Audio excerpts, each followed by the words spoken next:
Hello, I'm Father Bob Warren, a Franciscan Friar of the Atonement, and I'd like to share with you the story of St. Antony of Padua. St. Antony has a special place in our history. The friars have always turned to St. Antony in our times of need, asking him to intercede with Almighty God on our behalf.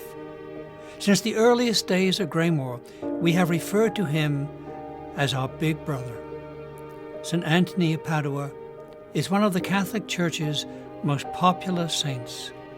Many of us may know him as the patron saint of lost and stolen articles, or we may know him as he is typically portrayed, holding the child Jesus, or a lily, a book, or all three in his arms. Yet looking back at Antony's story, we discover the life of a well-loved Franciscan preacher and teacher, a saint of the people. St. Antony was born in the year 1195 in the city of Lisbon, Portugal, and given the name of Fernando at baptism. When Fernando was 15 years old, he joined the religious community of Canons Regular of St. Augustine in Lisbon. At 17, he was transferred to the Augustinian monastery at Santa Cruz, which was renowned for its biblical scholarship. Here, he spent 9 years in intense study. There's every indication that during this time, he learned the sacred scriptures, memorizing them by heart.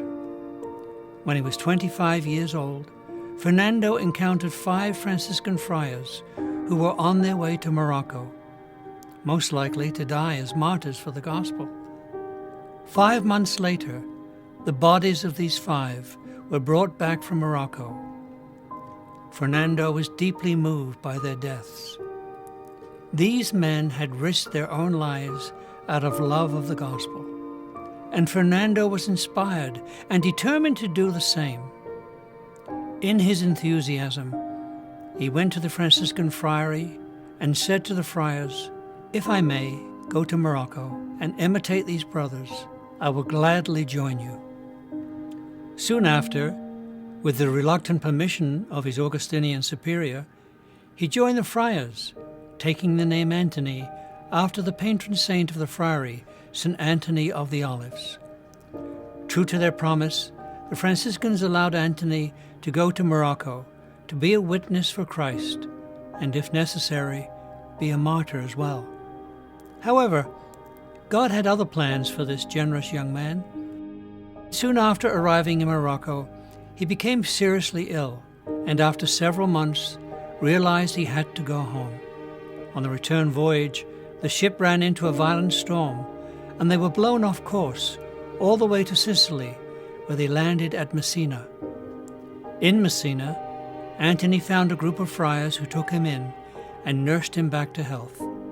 From them, he heard about a great meeting of all the friars with St. Francis, the founder of their order.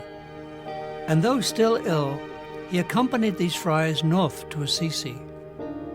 This meeting with St. Francis on May the 23rd, 1221, would become known as the Chapter of Mats, so called because the 3,000 friars who attended could not be housed, and they had to sleep on mats. Antony was one of the few unknown foreign friars among the thousands gathered for this meeting. As the chapter broke up, Antony was ignored by everyone. None of the provincials really wanted this foreign friar, who for some reason did not seem to impress anyone. However, when it came time for all the friars to leave, he caught the attention of one provincial from the north of Italy, who sent him to a small hermitage. In this small fraternity, he lived a simple life, doing menial tasks like cleaning, gardening, setting tables, and washing dishes.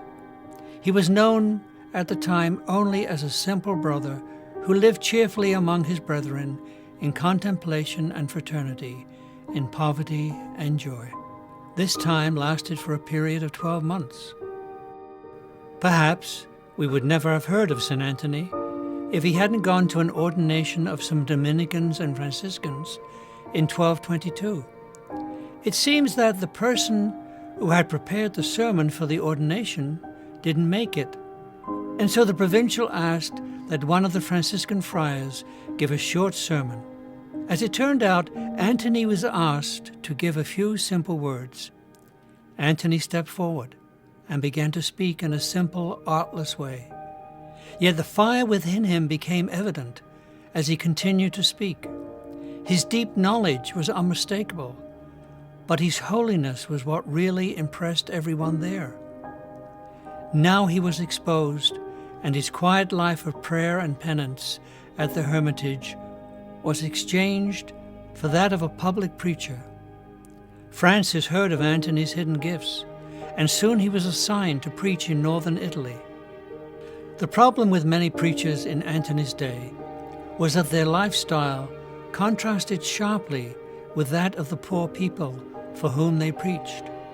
People of that time wanted to see a genuine gospel-inspired lifestyle in their spiritual guides, and in Antony they found it. They were moved by who he was, even more than by what he said. Despite his efforts, not everyone was open to receiving his message. Legend has it that one day while preaching in a town ruled by heretical preachers, the people of the town did not like what he had to say and refused to listen. So Antony turned to the river and preached to the fishes instead, and we are told they listened. As Antony continued to preach to the people and teach the friars, he assumed more responsibility within the order. In 1226, he was appointed provincial superior of northern Italy. Yet, as always, he still made the time for contemplative prayer in a small hermitage. Around Easter in 1228, at the age of 33, while in Rome, he met Pope Gregory IX, who was himself a faithful friend and advisor of St. Francis. Naturally, Antony, now famous, was invited to speak. He did it humbly, as always. The response to his speaking was so great that people later said it seemed the miracle of the first Pentecost was repeated. Eventually, Antony arrived in Padua in northern Italy. Padua is located a short distance west of Venice. At the time of Antony, Padua was an important city with a highly respected university for the study of civil and church law. It was in Padua where he preached his last and most famous series of Lenten sermons.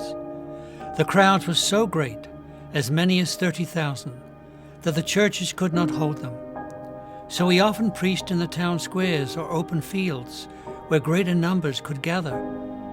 People waited all night to hear him. He needed a bodyguard to protect him from the crowds, some armed with scissors, waiting to snip off a piece of his habit as a relic or souvenir. The great amount of energy he expended during the 40 days of Lent in 1231 left him exhausted. So after Easter, he escaped to a little town near Padua to rest. But upon seeing death coming close, he asked to return to the city he loved. As it turned out, he was physically unable to make it back to Padua and had to stop at the town of Arcilla. At Arcilla, he received the last sacraments and died in peace. He was only 36 and had been a Franciscan for about 10 years. The tradition of devotion to St. Antony of Padua began almost immediately upon his death on June 13, 1231. Thousands came to view his body and attend his burial. Antony's grave immediately became a place of extraordinary devotion and numerous miracles. Within less than 1 year of his death, Pope Gregory IX declared him a saint. In 1946, Pope Pius XII officially declared St. Antony a doctor of the Church. To this day, St. Antony of Padua is one of the Catholic Church's most revered and popular saints. This is evidenced by the fact that year after year, the Friars of the Atonement welcome thousands of pilgrims to St. Antony's Shrine here at Graymoor in Garrison, New York. We hope that by sharing with you the story of the life of our beloved St. Antony, you will grow in your appreciation of him and of all the saints. In the spirit of my fellow Franciscan, St. Antony of Padua, may God bless you always.